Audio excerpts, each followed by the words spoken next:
Hi, this is Sheldon here from the Currency Advisory Desk with today's report. Well, India's GDP, if you see, the figure came in for the month of June at 4.4% versus 5.4%, which was the figure for last year. Now, this is the lowest in the past 4 years, and we are seeing that with the recent economic downturn, the figures for India are coming much worse than expected. In fact, with the continuing dollar outflow, we will see the figures coming in at this rate only for the next few trading sessions at least. Now, the European unemployment rate came in at 12.1% for the month of July as per expectations. So, if you are looking at a broader picture, Europe and UK as such, the data are coming in as per expectations or slightly better than expectations, but there is not much negative news flow from there. Now, the dollar index is at 82.16, which is up by 0.06%.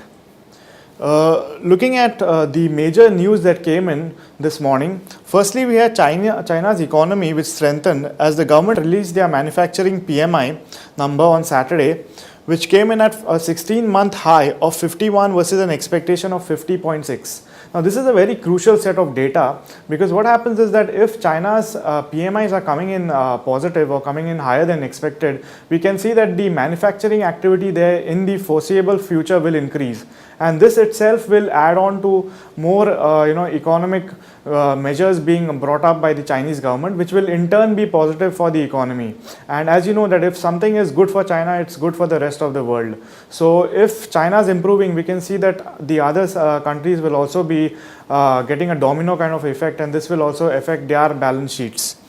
Now, the separately released HSBC market PMI, which is sort of a private PMI there, that also rose to 50.1 from 47.7 for the month of July. So this data we got this morning itself, and this was positive in line with the government data that came in earlier.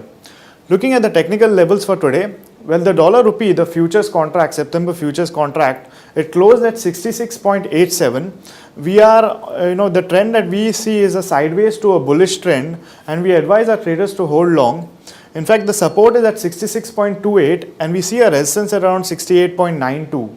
For the euro, there's a very strong support at 87.71 and a resistance at around 89.68. For the pound, there's a very strong support at 102.70 and 105.10. Now, if you see the pound range between the support and resistance is quite huge. So, we advise our traders to take some positions in the pound rupee call, as this will add on to the trading volatility that is there. Now, the yen, if I look at the yen, we see that the yen has a very strong support at 67.48 and a resistance at 68.92. Now, looking at the data for that's going to happen that's going to come back for today, we see that we have some sort of events which will shape the markets. Firstly, we have the HSBC market manufacturing PMI for India.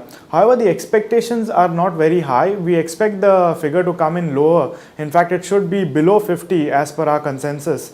And as we know that a number below 50 indicates contraction. So this itself adds on to India's woes on a fundamental point of view.